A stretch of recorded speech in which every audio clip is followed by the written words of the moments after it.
ભરૂચ જિલ્લાના અંકલેશ્વરમાં જાગૃત નાગરિક અને પોલીસે પશુ ભરેલ ટ્રક પકડી પાડી 200થી વધુ ઘેટા અને બકરા મુક્ત કરાવ્યા હતા।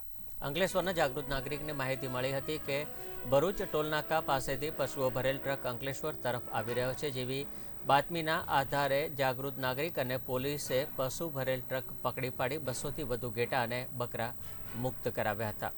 અંકલેશ્વરના જાગૃત નાગરિક દિનેશભાઈને માહિતી મળી હતી કે ભરૂચ ટોલનાકા પાસેથી પશુઓ ભરેલ ટ્રક અંકલેશ્વર તરફ આવી રહ્યો છે।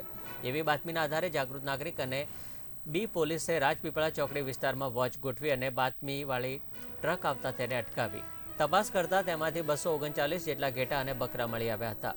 આ પશુઓ પૈકી રથી 3 પશુનો મોત નીપજ્યા હતા।